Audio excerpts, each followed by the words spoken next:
I'm going to try to do a square edge piece today, okay? And just, it's going to be quick and probably pretty dirty. But this is a piece of oak, white oak, that was cut down last fall. And it's been laying, well, until now, in a log. Just cut it out this morning, so it's still Is it still green. got some green in it? Oh yeah, green? oh yeah. But it takes forever for. If you get a log this big around, you can, if you just set it out and even up on something, you can let it sit for, I bet, 3 years anyway. It'll still be green inside. It takes that long to dry out, or longer. So, and this lathe is new to me, so we'll see what happens.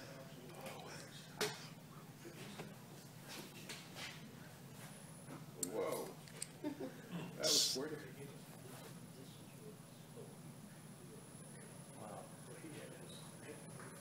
Well, the nice thing about this lathe is, I could probably turn this thing up to about 1,000 RPM and it still would sit here. A lot of lathes, smaller lathes, they'll start bouncing and walking around. And when I'm walking, I mean, they end up pulling the other side of the shop. Been there and done that one.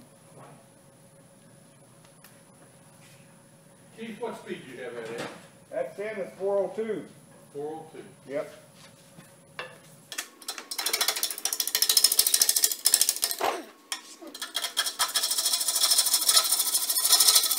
And I've just got this pressured in here.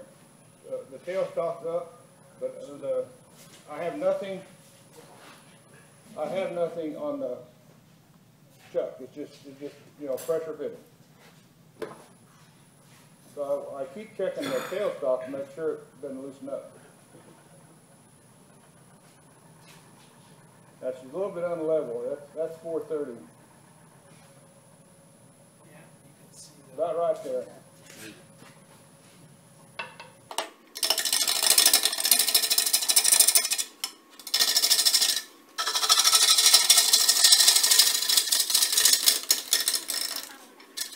When you get out to these corners, you want to take it a little bit slower, because if you try to push too much, it'll break the wood.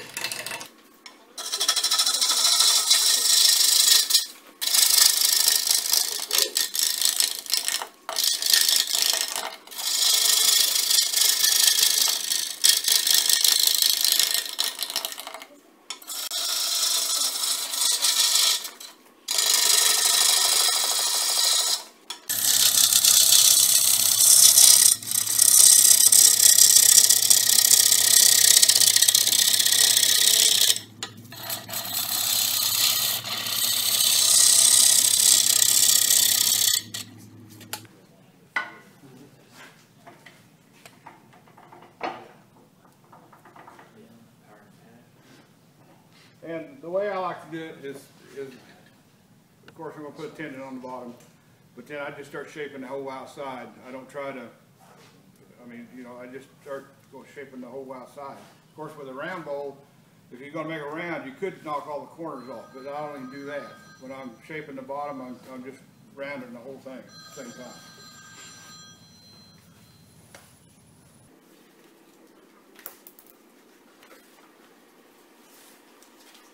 When you're looking down over the top of this, on this edge, you can see the shadow out here in the corners, so you can actually see where the corners are, so you're not trying to get into them. You don't want to hit them very hard. This oak works pretty good, but if you get into cherry likes to crack worse, and some of the other woods like to take these corners off.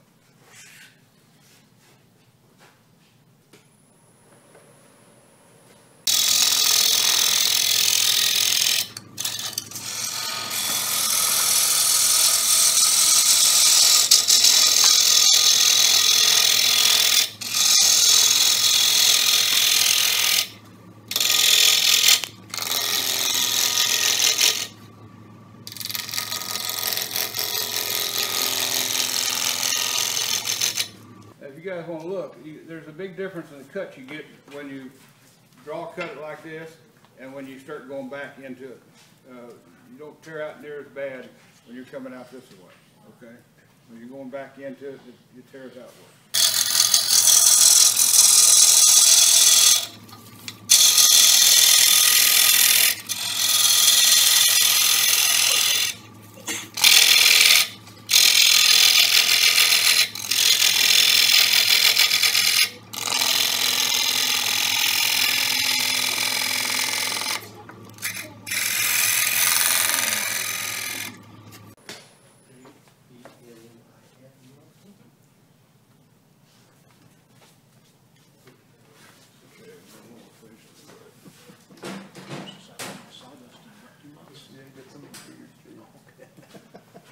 Getting you? Sorry about that. I knew the disadvantage when I chose this. It's closest I come to sawdust in 2 months. Is that right? Well, I haven't been getting a lot of it, so don't feel, I know what you mean.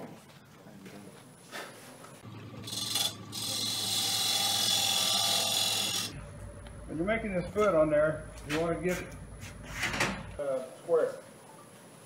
And I have not got that square.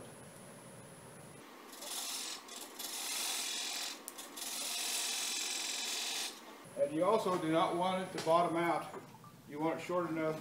You want it long, about as long as you can make it, of course, but you do not want to bottom it out in your jaws. Because if you bottom it out in your jaws, the bowl won't, the wood piece of wood won't sit in it. It'll wobble.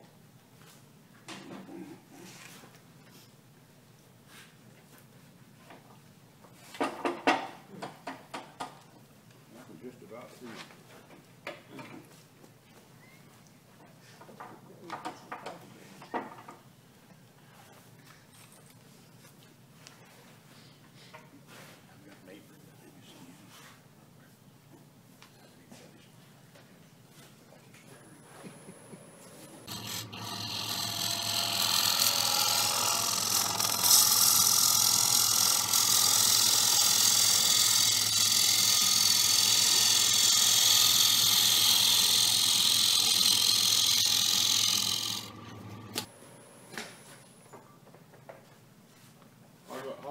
I'll finish turning this wet. So that means I'll let it dry, and it'll dry. If you get turned down about that thick, it'll dry pretty quick. But when you go back to it, there's no more turning. You have to do all your sanding by hand. I usually use like a 5-inch oscillating sander, and it goes pretty quick. So you can't put it back on the lathe? Not and turn it with a tool. You can put it back on and hold it in your jaws. You have to return your foot, but you can do that. But you can't turn it. Not at that thickness. Okay. I'm sorry? Not at that thickness. When you get it turned down about like that, okay, it'll warp so bad it'll go right through the side. Okay. There won't be enough material left. Right. And since I'm going to sand this by hand, I want to get that down in there as smooth as I can. So that's the reason I'm getting the tool rest in this position.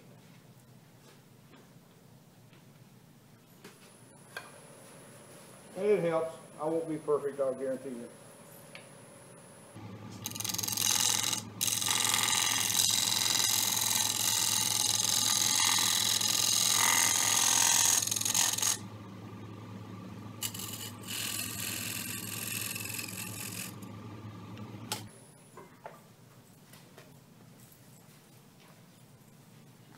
That's good enough for what I want to do. So now we got to turn it around. And then Bob, you want to start on yours now? No, mine's not gonna take, you've already probably exhausted more time than I'll take. It's gonna be quick.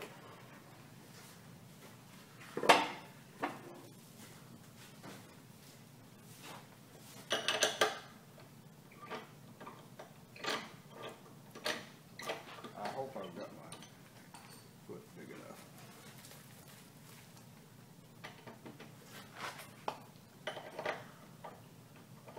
Yeah. A couple times.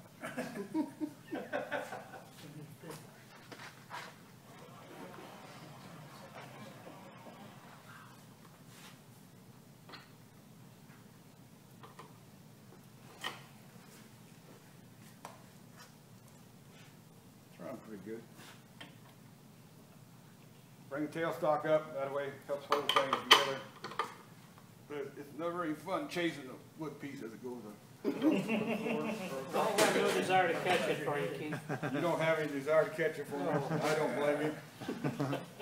I've been accused of throwing stuff at people here in the meetings anyway, so let's not do this now. Not that square edge piece anyway.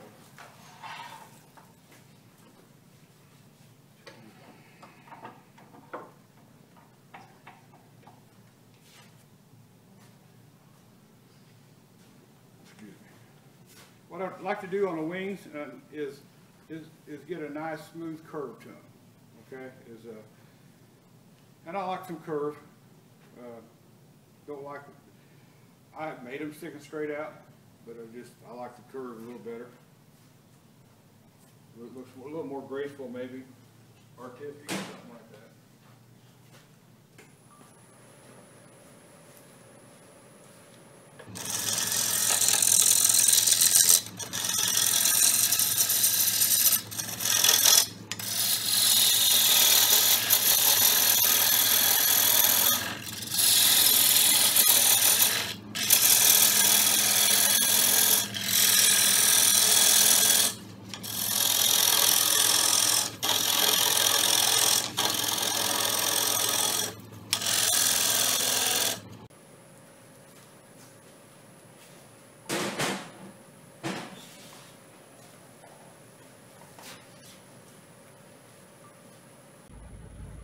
Yeah, I'm just looking for the piece. That shadow's kind of hard to see sometimes.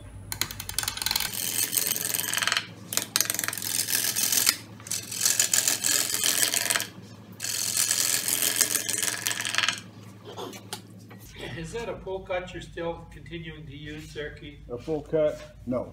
No? No, just very, pretty shallow cuts, because it's, like I said, this oak's not bad, but you get a piece of cherry or something that wants to pop these. This corner right here would be the one to break off, I think. Yeah, this corner right here would be the one to break off, because of the way the grain of the wood and everything runs. Uh-huh. And I usually like to use a smaller tool.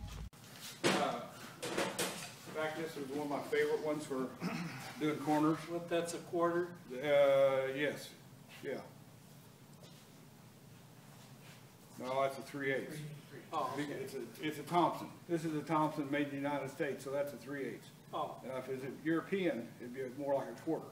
Okay. Europeans measure across the flute, and that's how, when it says a 1/2-inch bowl gouge, it means it's a 1/2 inch across this flute. Which makes it about 5/8 or Right. Maybe a little bit. But Americans measure the whole shank. Okay, just the way they started doing it. Uh-huh.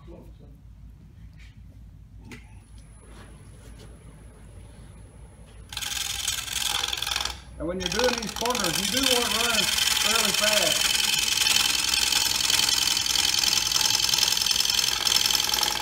And just take your time.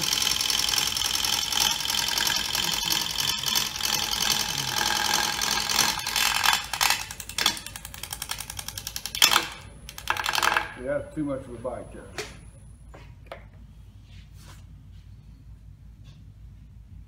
What part of the tool? Right there, what happens? What part of the tool are you using to cut? I'm using this bottom of this flute. I've got it angled in here, something like this, okay? And I'm cutting right in here.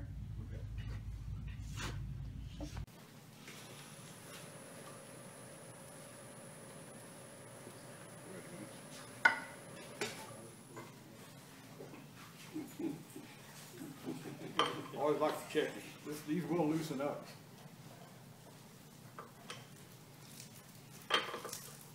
And with this oak, you can just about, you can turn as tight as you want, and it won't hurt it. I'll let it fly off there. Oh.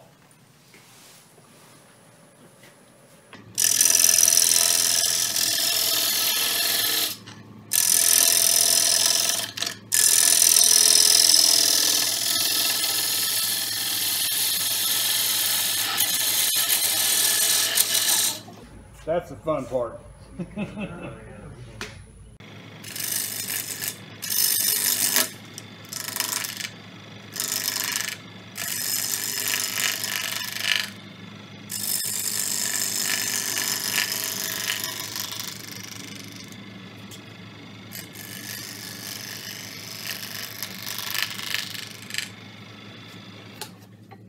As you can see, sometimes I get a better cut if I take the tool and have it on here and pretty much have a pivot point right here.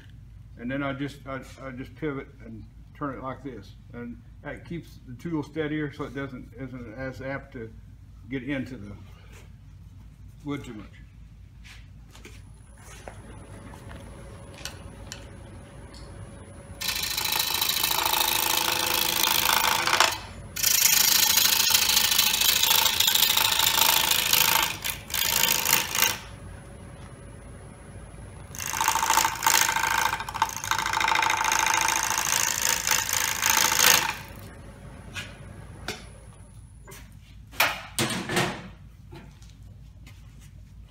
And you, as you just saw, you can get away with going back in, straight back into it. I want to get the tool rest closer though, more support.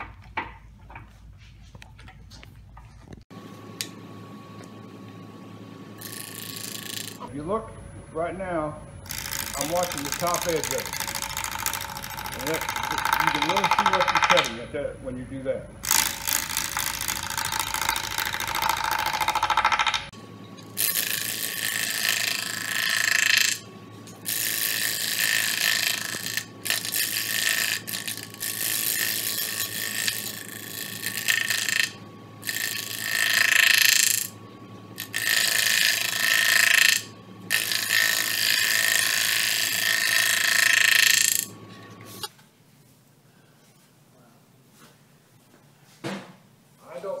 I don't like to make this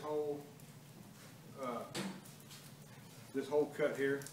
I like to do it a little bit at a time, and I'll take some more off of this now, and then I'll come back and take a little more off this tip of the wing. If you try to take too much off at one time, or take this whole thing off at one time, you end up too much flex, and it starts bouncing on you.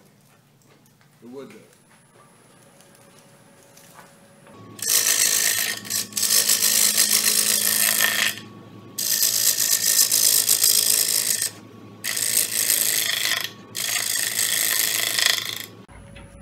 Okay, now I'll go back and take some more tip.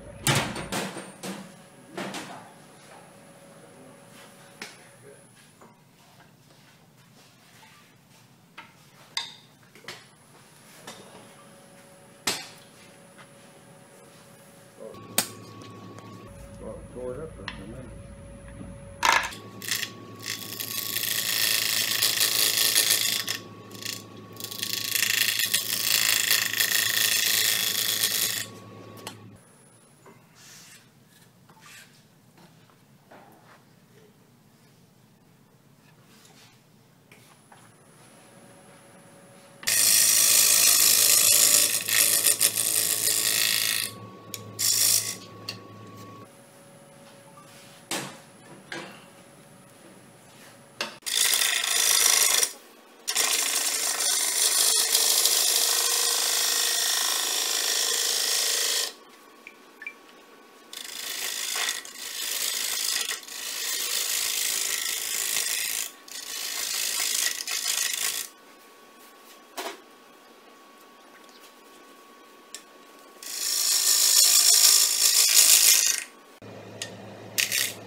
Whoa.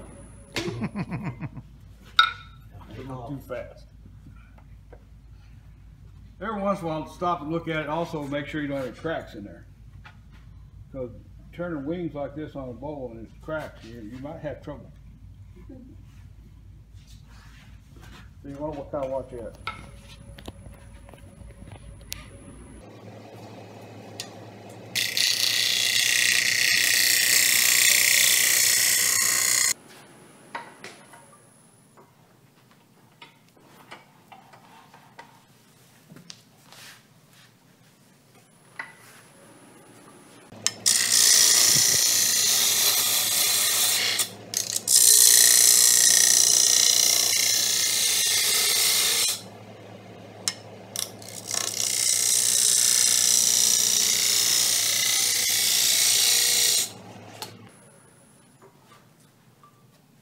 What I want to do is get the wing thickness the same, so that when you look at it, it stays consistent all the way down to into here, all the way across.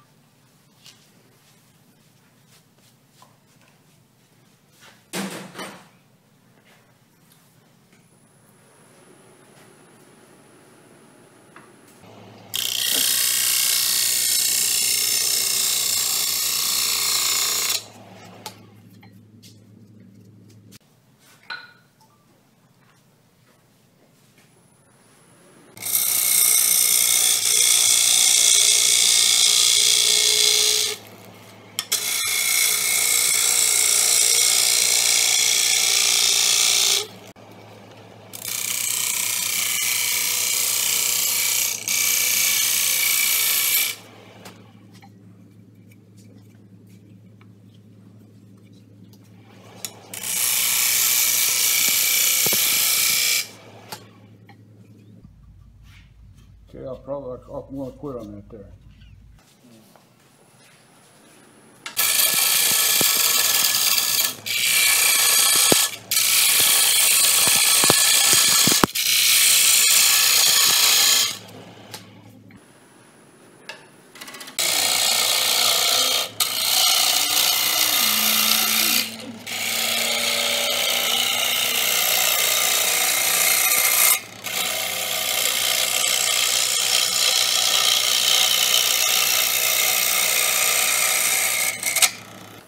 This is what a wood saver would do for you. If you had one to cut that center out, you'd save a lot of wood chips, that's for sure.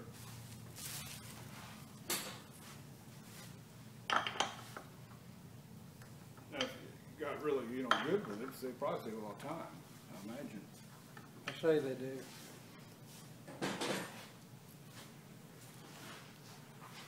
Okay, now the dangerous part comes.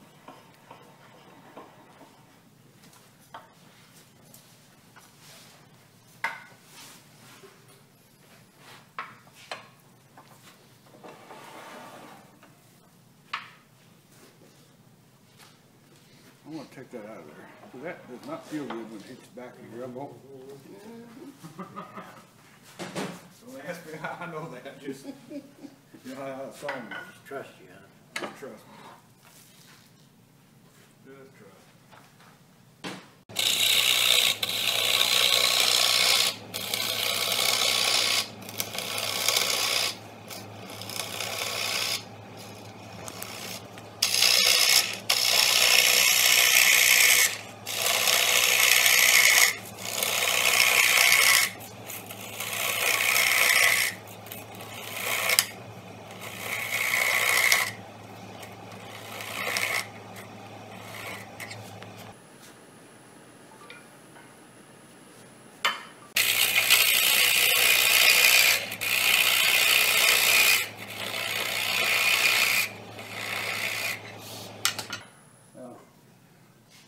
Try to get the thickness consistent around.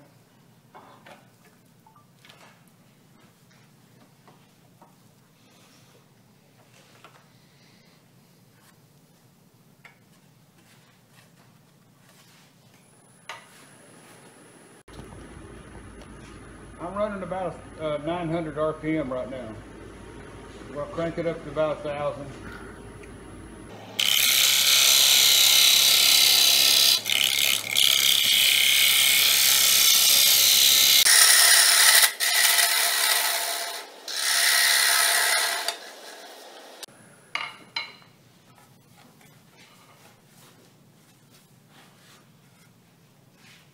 Guys, I'm done.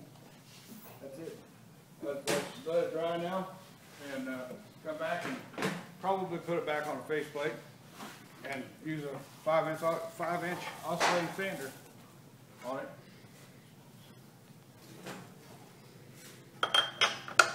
How long would it take to dry?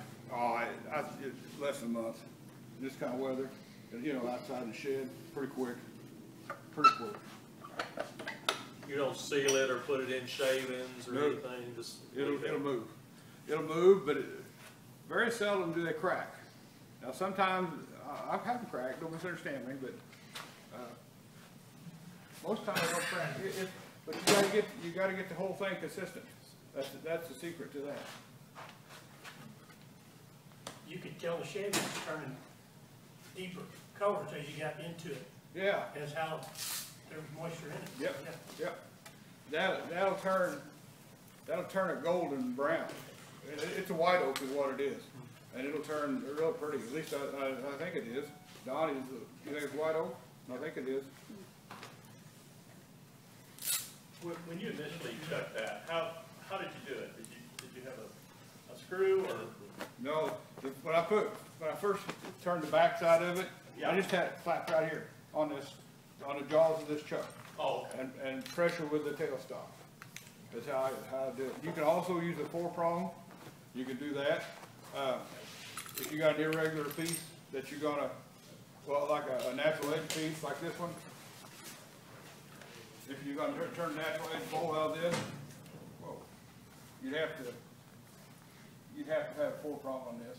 Okay. Because you don't have anything here. plant food. Okay.